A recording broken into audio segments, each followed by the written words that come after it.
Can anybody predict which way the crypto market is going? Up, down, sideways? Well, if you were listening to me last week, then you know the answer is maybe.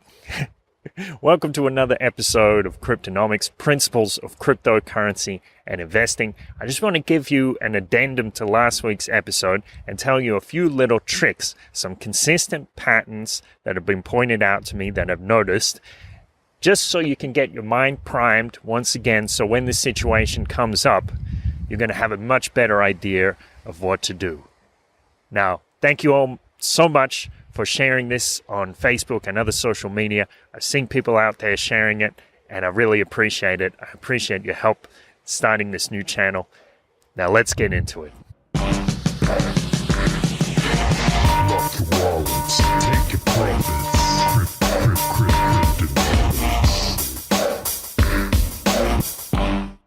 Quick disclaimer, once again, I'm not trying to tell you what to do with your money.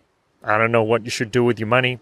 I'm not trying to give you financial advice, just trying to tell you my own reasoning for my decisions. Let's talk about the history of prices in crypto, about the history of the cycle of bubbles.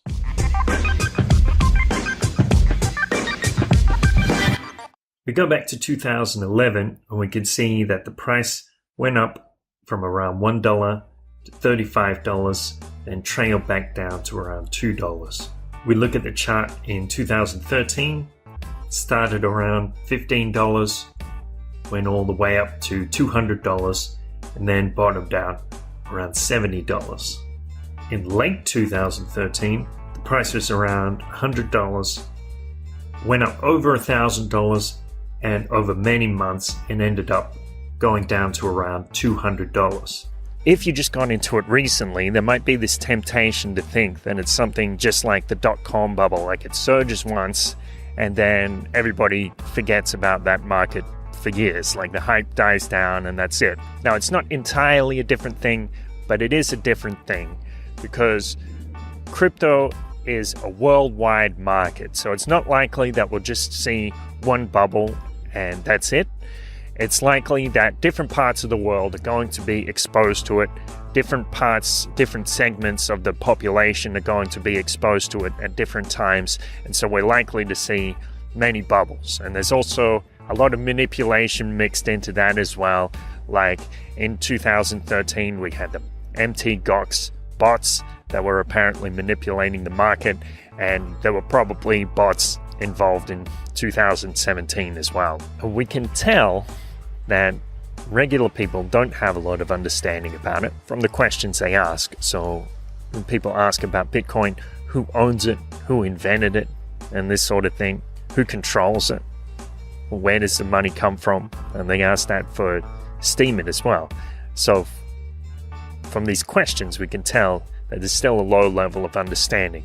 And when these things become more user-friendly, there's probably going to be a huge surge again. And each time it increases in user-friendliness, more people will jump on board. My point is, we can expect that there's going to be this market cycle over and over. There's going to be booms and busts in Bitcoin and crypto as the market gets manipulated over and over and more people get involved.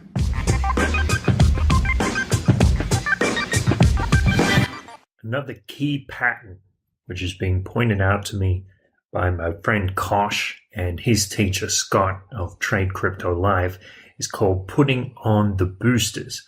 So what you notice is a coin will go up a lot over a sustained period, say 2 months, and then suddenly it will go up much quicker in a couple of days or a week. Then it will crash. So when they put on the boosters, you know that the rally is nearly over, or at least it's likely. So I saw this with Dash in 2017. It was building basically the entire year. From $15 at the start of the year, around December 15th, it was about $900. Within 5 days, it got up to $1,500. then it crashed. I also saw it with EOS. In the middle of March 2018, EOS was around $4 or 55,000 Satoshis. April 23rd, it was around $11, 120,000 Satoshis. But by April 29th, it was up to $21, $22, about 230,000 Satoshis. So close to doubled within that 6-day period. And then, of course, a few days later it crashed and went into a bear market. This ties back to what I was talking about last week about when you start getting lightheaded and you're wondering, is this going to make me a millionaire? Because that's what a lot of people are feeling when the boosters get turned on.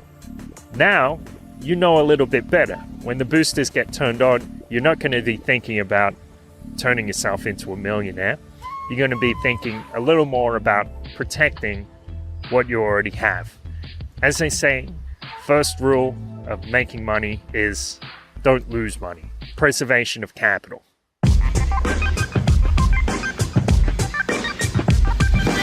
Another pattern that I've noticed, which is very consistent, and some of you might have seen this come up on social media with the memes talking about the after Christmas sell-off. Now, some people say this is due to Chinese New Year because the Chinese want to take some money out of the market and give it to their friends. I don't think that's the real reason. All I know is the pattern is consistent. If you look back the last 3 or 4 years, you can see the market has gone down sometime after Christmas. So here's what you should do right now. Open up your calendar, your Google Calendar or whatever you have.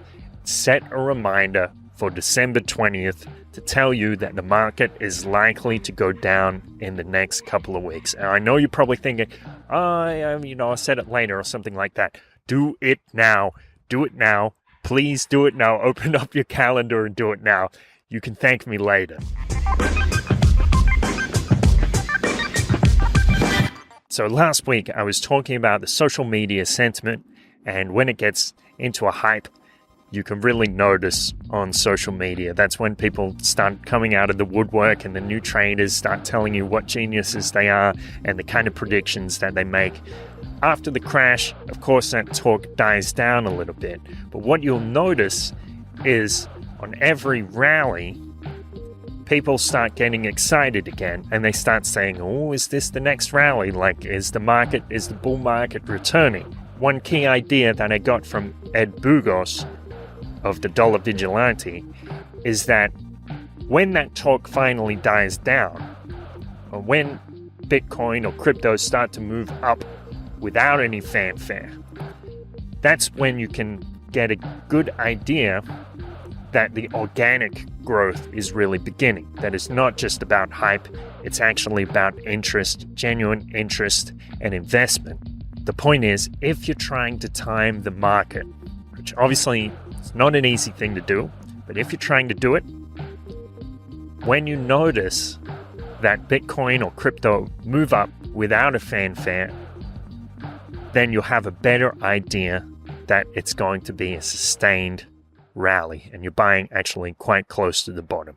Thank you so much for listening to Cryptonomics. I hope you find those tips helpful and I hope your mind is primed when those situations come up so you get a little insight on the probabilities of what's going to happen next.